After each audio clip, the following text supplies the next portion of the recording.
Bonjour à tous, je vous invite à vous abonner à cette chaîne, à aimer, à partager, à commenter ces vidéos, c'est très important. C'est une manière de nous soutenir. Merci à vous tous.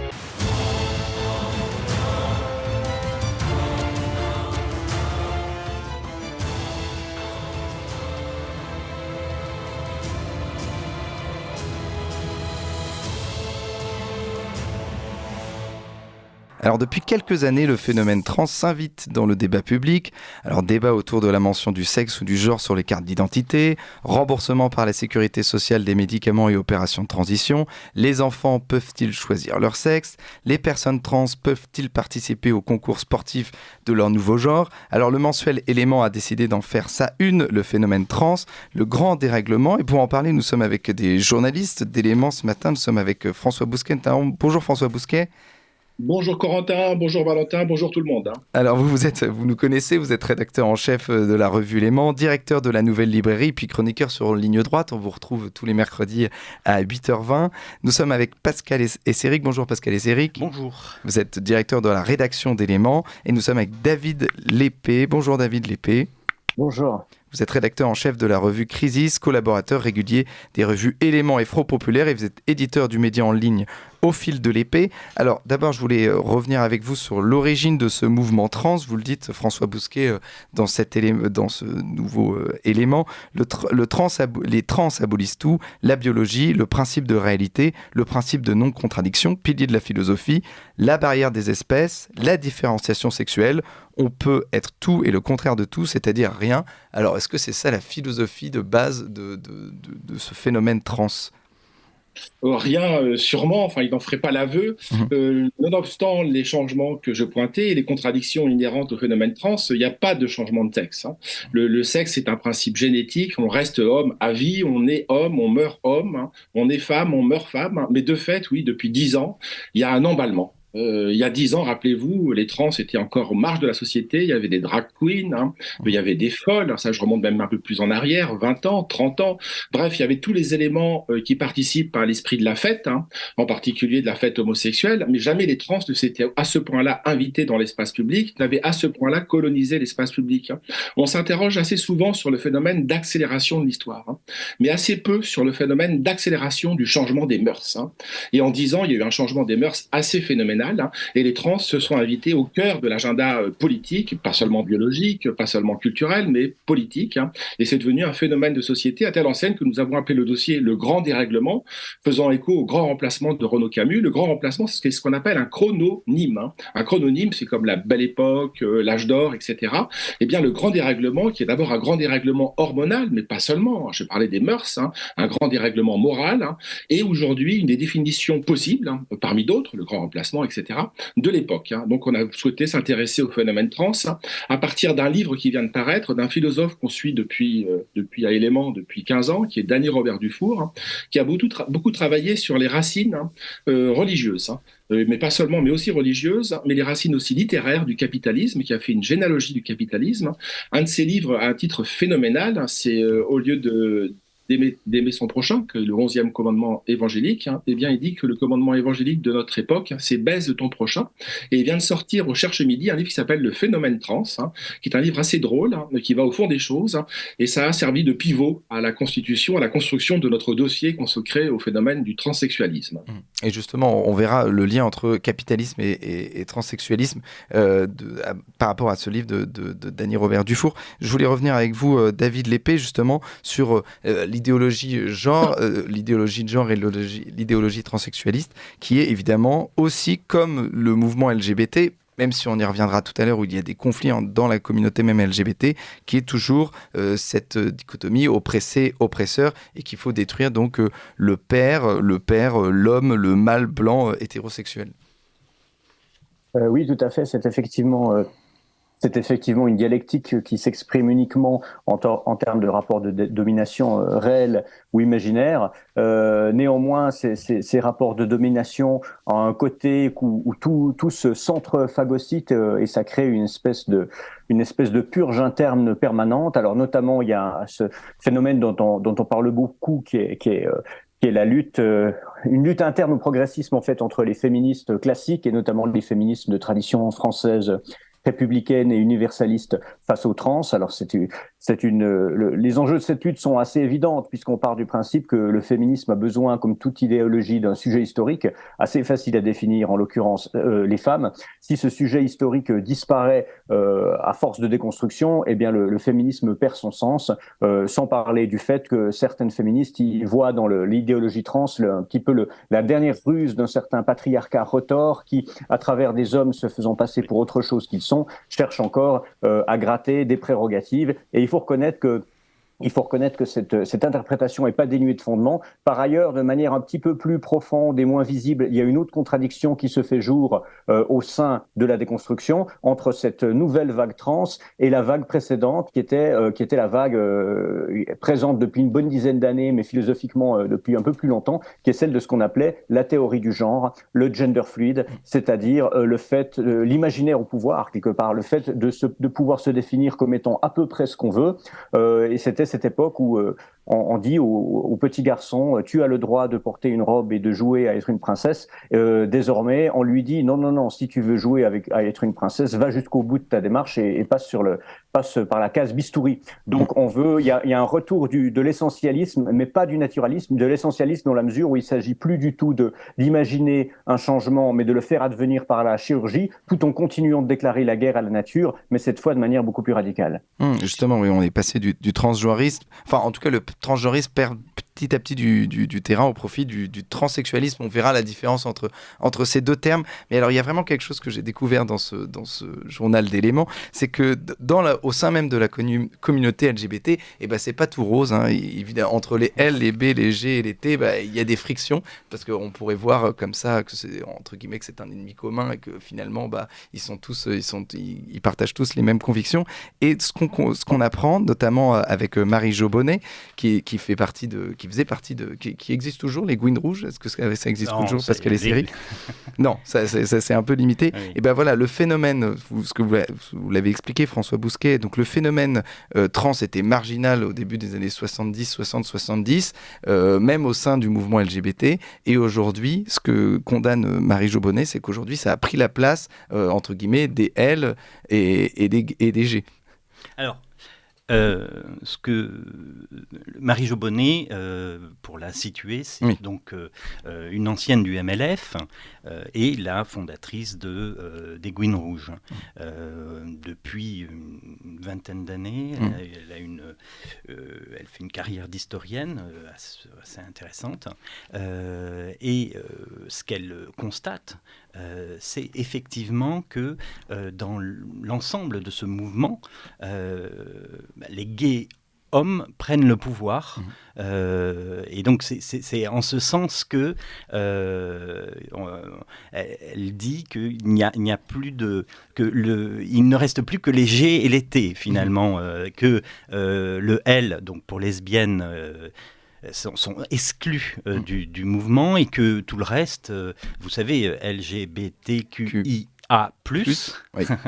Voilà, que tout ce mouvement, en réalité, donc pour les asexuels, transsexuels, ont pris le pouvoir, et que sur le mouvement, et donc ont exclu les lesbiennes. Et en réalité, c'est ce qu'elle pointe du doigt, puisque de son point de vue, et elle en a fait un livre là avec une gynécologue.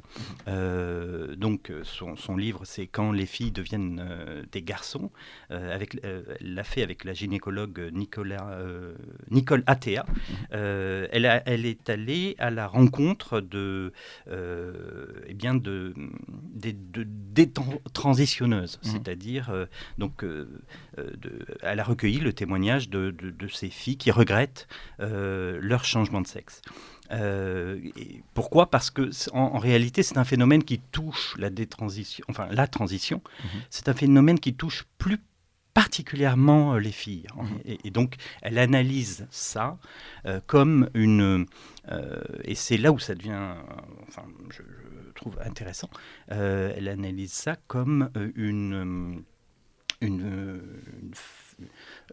en réalité un mal-être féminin dans la société, qui est pris en charge par les chirurgiens, par l'ensemble du biopouvoir, ce qu'on appelle le techniciens, et des techniciens, pour faire advenir en fait, la transition. Voilà.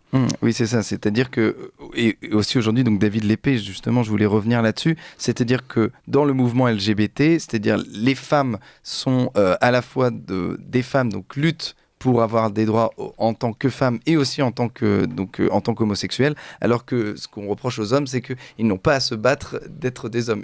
Ils doivent se battre seulement en tant qu'homosexuels, et donc la cause des femmes dans le mouvement LGBT est de moins en moins représentée.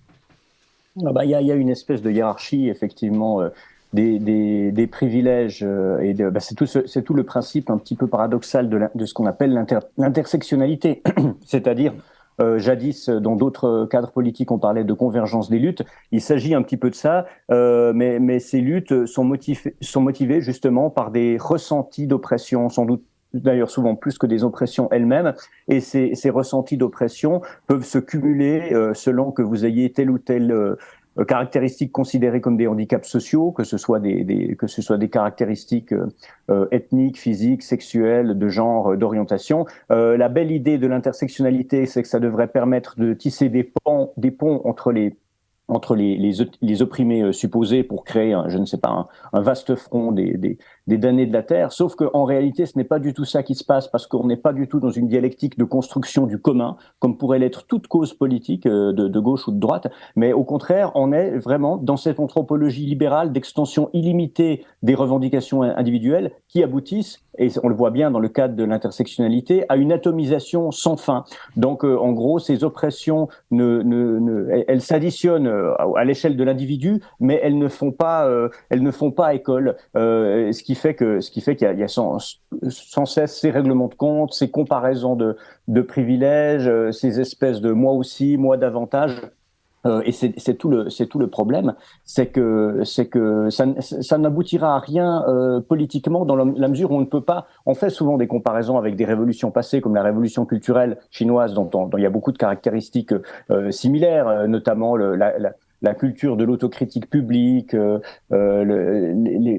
ces espèces de mea culpa permanent, la dénonciation, le caporalisme. Néanmoins, contrairement à cette révolution culturelle, il n'y a pas de projet politique derrière, tout simplement parce qu'il n'y a pas de potentiel politique à partir du moment où le commun est tout à fait évacué. Ça ne signifie pas que ce soit pas dangereux pour autant, mais disons, le principal danger, mais si la société est menacée, ceux qui vont tomber en premier, je pense pas que ce soit nous qui soyons autour de cette table, parce que de toute façon, on est à peine humains à leurs yeux, quelque part. Enfin, on cumule c'est même plus des privilèges, ce sont des tares complètement aliénantes, mais ce sont le cercle des premiers courtisans, c'est-à-dire ce sont les féministes qui tombent. Ce sont les progressistes qui n'ont pas fait la génuflexion au bon moment avec la bonne inclinaison du dos, ou qui ont applaudi au contretemps. C'est ce que j'appelle le principe de Saturne qui avant de dévorer les enfants lointains ou les enfants des autres, dévore les siens propres. Et c'est ce qui est en train d'arriver avec ces règlements de compte déjà au sein des différents constituants du cycle LGBT. On va revenir avec vous tous sur ces rivalités au sein de la communauté LGBT. On va parler aussi, c'est l'heure du bulletin d'actualité d'Adèle Rosner. On parlera aussi de l'association des mouvements trans avec le Capital, et puis aussi du poids des adultes sur la décision de changer de genre. Mais tout de suite, il est 8h, c'est l'heure du bulletin d'Adèle Rosner. Ligne droite.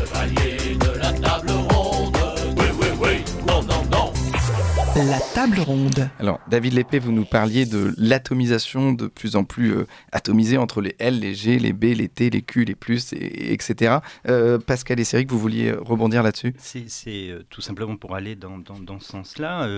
Christine Ledoiré, qui était ex-présidente de SOS Homophobie et du centre LGBT Paris-Île-de-France, a récemment écrit que les hommes avaient pris le pouvoir au point que l'acronyme LGBT ne veut plus rien dire, que c'était une imposture et qu'on devrait en réalité le nommer GT pour gay et trans.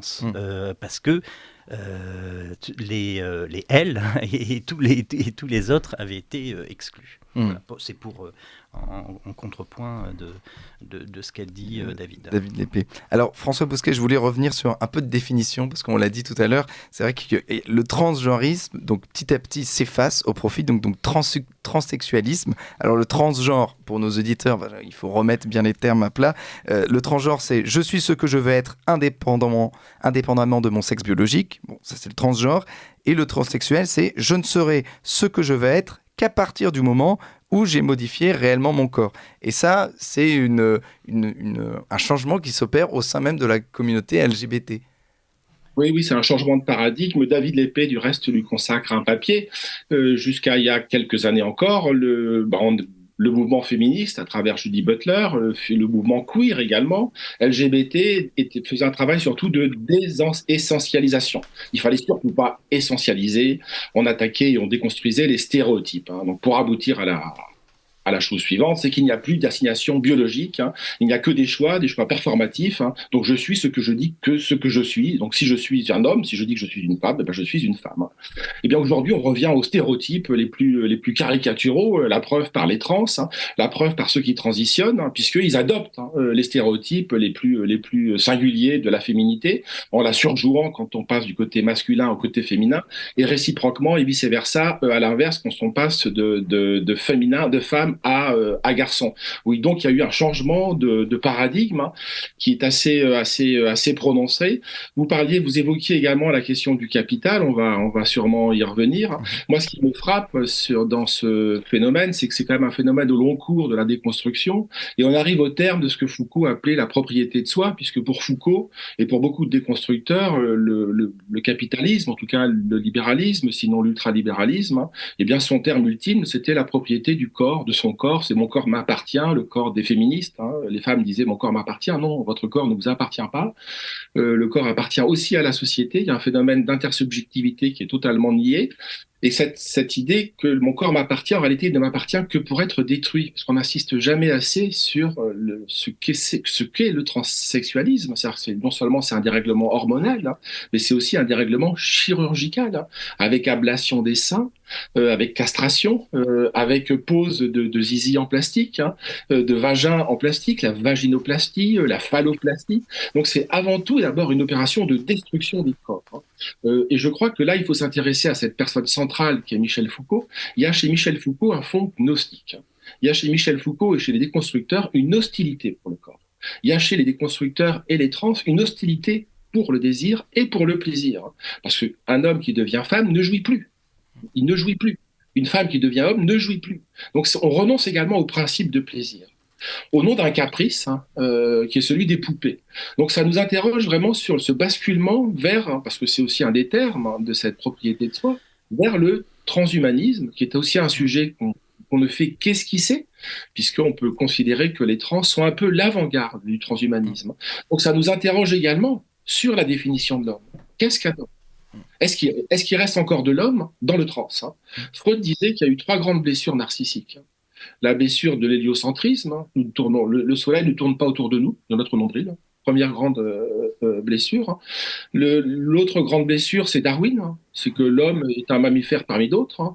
L'autre grande blessure que pointait Freud, alors c'est joué à domicile pour ainsi dire, c'est que nous abritons tous un inconscient que nous ne contrôlons pas. Mais peut-être qu'il y a une 4e blessure narcissique qui est beaucoup plus lourde. C'est que peut-être que l'homme, c'est en tout cas le vœu des trans, c'est le vœu de la Silicon Valley, de cette siliconisation du monde, peut-être que l'homme n'est que pure contingence dans l'univers. Peut-être que l'homme pourra être remplacé demain par quelque chose d'autre, moitié cyborg, que sais-je.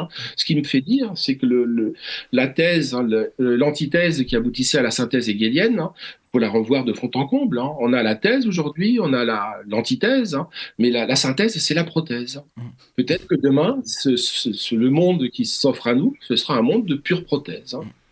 Tout notre dossier trans pose les enjeux qui débordent, qui font exploser cette question. Et justement, on reviendra là-dessus, hein, sur le transhumanisme comme stade ultime, finalement, le prochain stade après le transsexualisme. Alors, je voulais, dans cet élément, dans ce journal élément, le phénomène trans, le grand dérèglement, vous revenez donc sur les rivalités au sein du mouvement LGBT. On l'a vu, donc, il y a le phénomène lesbienne est dépassé. On a vu qu'il y avait donc le transgenrisme qui est passé au transsexualisme. Et puis, il y a aussi des féministes qui deviennent finalement de plus en plus réac face au phénomène trans. Vous parlez notamment de Dora Muto et Marguerite Cern qui, pour elles, être une femme est une réalité biologique. Alors ça paraît évident, mais alors pour elles deviennent Pascal et Céric, donc des nouvelles réacs. Alors, sur cette question-là, je sais que David Lépée a beaucoup travaillé. Dora Muto et Marguerite Stern, il a beaucoup travaillé sur ces deux figures. Alors, allez-y, David Lépée. Je pense que l'une des deux aura bientôt une révélation à faire à ce propos que je ne vais pas spoiler. J'ai promis de rien dire. Non, alors sans parler de cas de gens en particulier, c'est pas du tout la question. Mais oui, c'est le sujet dont nous avons parlé avant. C'est que c'est cette division interne du camp progressiste. Il n'y a pas vraiment grand-chose de nouveau, mais il est intéressant de voir que justement les courtisans du premier cercle étant ceux qui tombent en premier sous les coups de ces purges, ce sont ceux aussi qui s'insurgent en premier, surtout quand ils disposent encore de quelques tribunes privilégiées, et là j'utilise privilégiées au vrai sens du terme, dont nous peut-être ne disposons pas. Alors évidemment, ça peut créer des conjonctions intéressantes et inédites, mais évidemment la question n'est pas tant de savoir qu'est-ce qui relève du progrès ou qu'est-ce qui n'en relève pas. Aujourd'hui, les grandes lignes de fracture, de clivage sont ailleurs. François Bousquet en a évoqué une, à mon avis. Même si je ne sais plus s'il a employé le terme précis, mais c'est quand même cette question, à travers le transhumanisme, par exemple, du puritanisme, puisque je pense qu'à partir du moment quand on est prêt à changer son identité en sacrifiant une chose aussi essentielle que le plaisir qu'on peut se procurer à soi et à l'autre, c'est quand même un sacrifice qui est très lourd. Il y a un problème à la base et en même temps, ça relève d'une certaine cohérence parce qu'à partir du moment où on entre en guerre contre le donné naturel, contre l'incarnation, sans surprise, comme ça a pu être le cas dans des idéologies plus anciennes, comme certaines grandes religions monothéistes, le plaisir est sacrifié assez rapidement parce qu'il est englobé dans ce grand sac qui est celui de l'immanence, du donné naturel, contre lequel on est en guerre ou non, ou dans certaines idéologies anciennes d'un idéal transcendant, abstrait, et ici, dans cette version laïcisée, d'autres types d'abstractions purement désincarnées. Il y a au-delà de la querelle, donc, je ne sais pas, féminisme classique et théorie néo-queer et tout le reste, il y a vraiment une querelle entre des idéaux qui intègrent l'idée d'incarnation et ceux qui la rejettent au profit d'abstractions, disons, justement complètement désincarnées. Et là, évidemment, nous, il nous est facile de nous situer indépendamment du fait que nous nous considérions comme progressistes ou non, c'est devenu tout à fait secondaire. Mais la ligne de fracture aujourd'hui, elle est là, quoi. Et c'est déjà ce qu'il y avait chez Nietzsche, si on y réfléchit un peu. Et donc oui, c'est ça. Donc c'est nouvelle féministe. Il y avait déjà ce côté où la reproduction était diabolisée, mais aussi maintenant, aujourd'hui, il n'y a plus de plaisir. C'est-à-dire que quand on change de sexe, on n'en a plus de plaisir lors de l'acte sexuel. Pascal et Céric, vous voulez rebondir là-dessus notamment ? Sur le plaisir Ou d'une manière générale, justement, sur ces rivalités entre féministes même, c'est-à-dire qu'aujourd'hui, ce sont des militantes féministes qui ont le même dénominateur commun, c'est-à-dire lutte contre le patriarcat, contre les stéréotypes sexuels, qui ne veulent pas essentialiser, qui ne veulent pas discriminer, et qui pourtant, en fait, s'opposent l'un et l'autre sur cette question, c'est-à-dire, être une femme, c'est une réalité biologique. C'est pour ça que vraiment, je remercie Marie-Jo Bonnet qui nous a servi un petit peu de fil conducteur, en tout cas pour le reportage de Daoud Bourzala dans ses méandres, dans le reportage qu'il consacre et qui est très pour tout dire, qui est très drôle en réalité.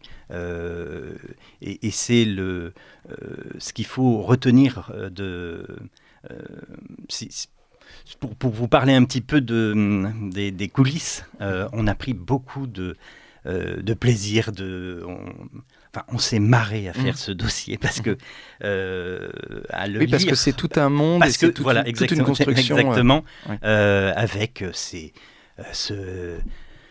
bal des folles, avec d'un côté les hermaphrodites, des trans qui poursuivent, tout ce bouillonnement qui semble... cette diversité des revendications. Non, mais qui est...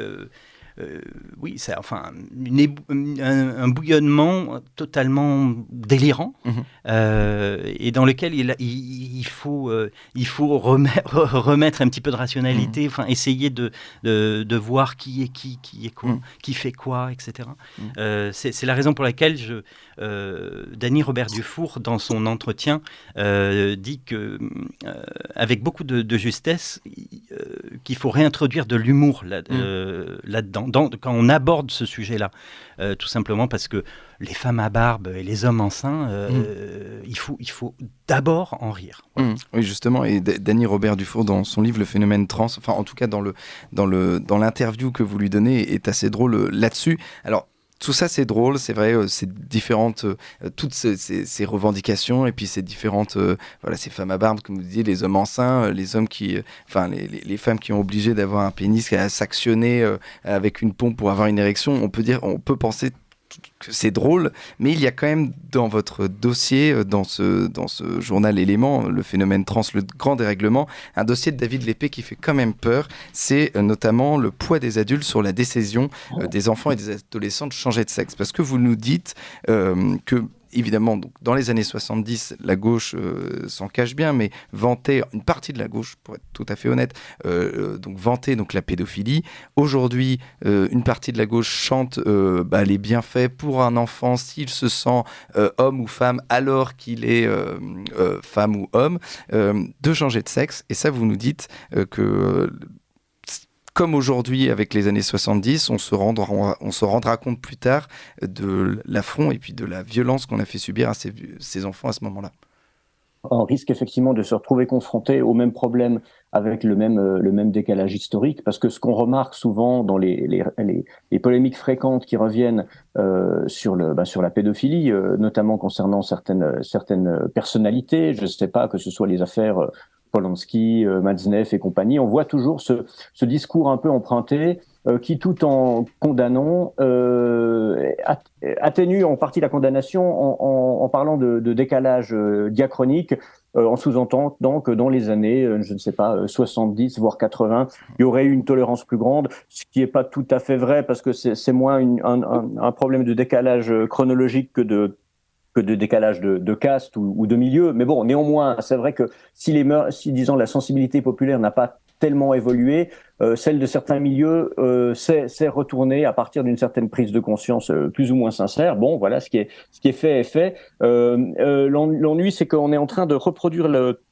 les mêmes schémas avec quelque chose qui me paraît, sans vouloir être provocateur, encore plus grave, parce que si je veux absolument pas atténuer, disons, la violence ou l'obscénité de ce que peut être un abus sexuel sur mineur, disons, voilà, c'est un tout d'un coup un acte précis, ponctuel, qui génère ou qui peut générer du moins un trauma. Voilà. Là, on parle de quelque chose qui non seulement génère évidemment un trauma, mais dont il s'agit de porter les traces non seulement psychiques mais physiques à vie, puisqu'il s'agit d'un processus en réalité irréversible, contrairement à ce qu'on dit, mais on voit que le problème de la détransition montre qu'il y a une certaine irréversibilité. Passer sur une table d'opération alors qu'on n'a pas l'âge de raison et devoir porter toute sa vie, disons, les conséquences de ce choix qui a été pris en réalité par d'autres, sous l'influence parentale ou sous l'influence idéologique de médecins, c'est extrêmement grave. Alors la moindre des choses, c'est qu'on soit non seulement aussi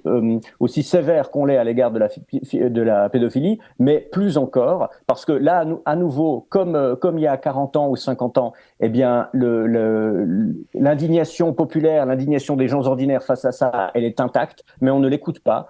Elle est diabolisée, elle est associée à une forme de réaction parce que voilà, les médias dominants donnent le là, mais ces médias-là un jour devront passer devant un tribunal sous l'accusation de crimes contre l'enfance, au même titre que les idéologues qui les ont soutenus, que les médecins qui s'y sont livrés, et peut-être pire encore, que les politiques et les législateurs qui ont rendu ça possible.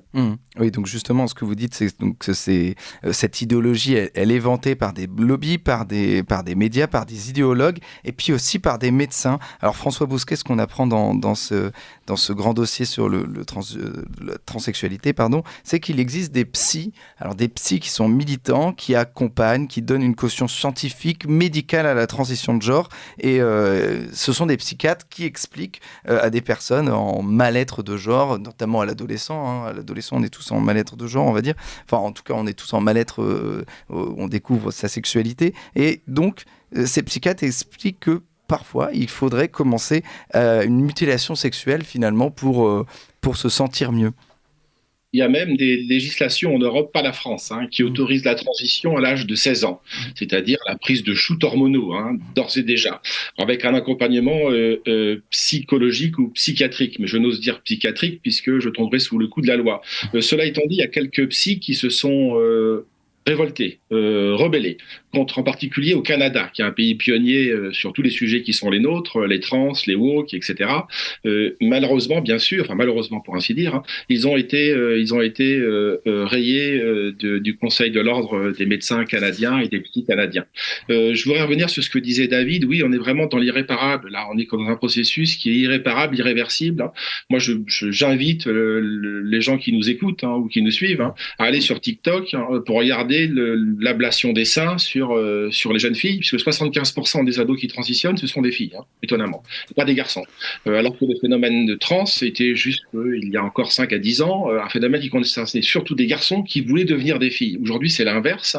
Eh bien, c'est une balafre, une cicatrice au niveau des seins, qu'elles vont conserver à vie. Les seins ne vont pas être reconstitués, comme pour de la chirurgie lourde, comme pour un cancer. Là, on est confronté, en réalité, le traitement, c'est le traitement d'un cancer du sein, l'ablation du sein. Donc, on rentre dans des formes de chirurgie lourdes, irréparables, irréversibles. Donc, la catastrophe qui s'annonce, c'est beaucoup de psys. Vous voyez, donc il y a également des psys qui nous alertent sur les dangers de la transition, nous disent depuis quelques années qu'on se prépare à un scandale beaucoup plus lourd que celui de la pédophilie dans les années 70. Donc mais parallèlement à ça, il y a aussi une économie, puisqu'on est au cœur du logique du capital. Il y a aussi une économie, les cliniques. Il y a aussi une économie, le remboursement médical, c'est pris en charge. Il y a même eu récemment une affaire à Lyon, puisque pour transitionner, il faut néanmoins un suivi psychologique. Eh bien, il y a un trans qui n'a pas, dans le dossier de transition, n'a pas été validé par un psychologue, qui s'est retourné contre l'URSSAF à Lyon, qui a gagné son procès pour obtenir un remboursement de sa transition. Donc vous voyez un petit peu, on est vraiment chez les fous. Il faudrait, je pense que même si le sujet est sinistre, même si le sujet est tragique, je crois en effet, comme l'a dit Pascal Esséric et comme l'a dit Dany Robert Dufour, il faut retrouver les accents d'un Molière pour épingler les précieuses, pour épingler les femmes savantes, pour épingler Trissotin, Diafoirus, Bélise et Philaminte, qui aujourd'hui veulent transitionner.